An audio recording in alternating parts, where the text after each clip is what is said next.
Hey guys, welcome to Wrestling Days and welcome to this WWE Draft update. I'm going to try and keep this short and sweet. There's lots to talk about. It's quite confusing.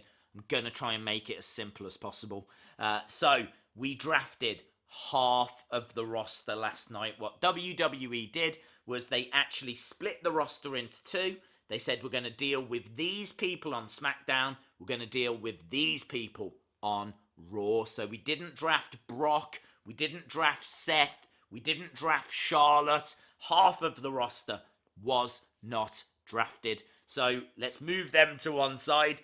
And I can tell you this is where WWE really botched things, because they said these are the two lists, but they didn't put those lists out in alphabetical order.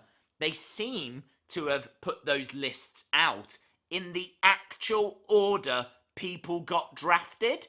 So that meant that if you looked at the list, you could pretty much see who was getting drafted next. It was a spoiler for the actual draft. This also means that we might know what's going to happen on Raw, because of course we have the list, and SmackDown went pretty much the way that the list said. That it did change towards the end. It wasn't 100%, it was like 99.9% the same. So that means that the Raw one could be 99.9% the same. So we will get to all of that in a second. Let me tell you though, who went where, what the surprises were. For me, one of the biggest surprises was the first one. Becky Lynch goes to Raw. This was a big surprise, because she is the women's division. She won the main event of WrestleMania. She's on the front cover of 2K20. I just don't think Fox want to see her go to Raw. I really don't believe they're going to be satisfied watching her leave to Raw. So we actually found out a bit of breaking news after the show that there's going to be a massive trade, a really, really big trade, and I think Fox get Becky. I think they're going for Becky. I think they're going to trade for Becky. I don't know who they're trading for Becky, but I think Becky will still move to SmackDown. Let's go through the rest. The OC went to Raw. Drew McIntyre went to Raw. Randy Orton went to Raw. Ricochet to Raw. Bobby Lashley to Raw. Alexa Bliss went to Raw. Kevin Owens to Raw, Natalya to Raw, the Viking Raiders to Raw, Nikki Cross went to Raw, which makes no sense because Alexa Bliss went to Raw. So why didn't they just take Bliss and Cross? Because you was allowed to pick a team, and they're a team. So I don't understand why they basically threw a pick away by picking them separately. But hey, and then they picked the Street Profits, who are NXT. I don't even understand how they were allowed to do that, but they have gone to Raw as well. On SmackDown, they've got Roman, Bray Wyatt, Sasha Banks, Braun Strowman. Lacey Evans is very bizarre. I don't know why they would want Lacey Evans. I don't know how they're going to do this, but I could see Becky being traded for Lacey. I mean, USA is definitely missing out on that trade. So I don't know if there'll be like money involved as well. We'll give you Lacey Evans and $1 million if you give us Becky Lynch or something along those lines. Revival went to SmackDown. Lucha House Party went to SmackDown. And Heavy Machinery went to SmackDown. So that's everyone that went to Raw and everyone that went to SmackDown. Now, anyone that wasn't picked that was on that list for night one, they can now choose where they go. I don't know when we're going to find that out. We're going to have to wait and see on that. So the only other thing to do is to talk about the list for Raw.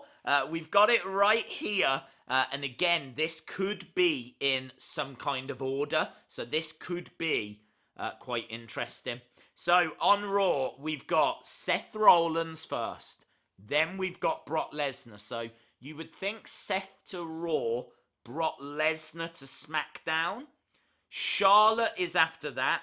She could go to Raw. That would make sense. Then we've got Titus O'Neil. Now, I think Titus O'Neil is a red herring. I don't think Titus is getting selected that high. I think he is a placeholder. I think he is a surprise. Could be John Morrison. Could be Edge. We'll have to wait and see. But I don't believe Titus O'Neil is going to be the 4th pick on Monday.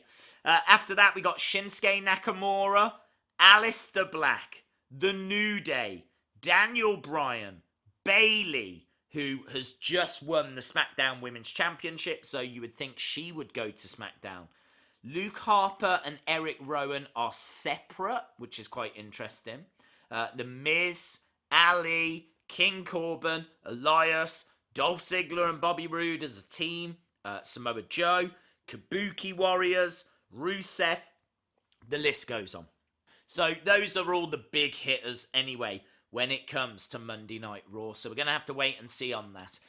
So let me know your thoughts. What did you think? Stephanie basically read these out on SmackDown.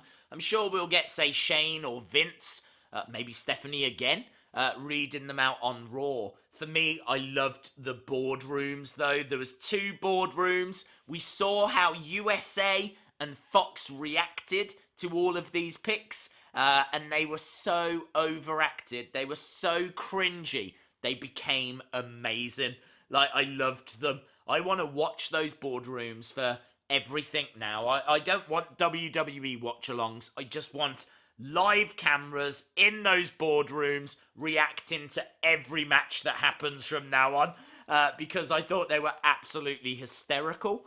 So yeah, let me know your thoughts on the draft. Let me know your thoughts on the picks. Let me know your thoughts on who you think Titus O'Neil might be representing, because there is no way he is going to be picked like the 4th pick.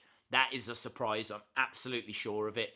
The trade, I really think, is going to be Becky. Again, what do you think down in the comments below? And yeah, just let me know, because it was wacky, it was wild, it was predictable, but also unpredictable. It was a lot of fun. Let me know your thoughts down below. Awesome, guys. Thanks a lot for watching. Hopefully you enjoyed the video. If you did, give it a like. Hit the subscribe if you haven't already. And hopefully I'll see you again next time. Bye for now.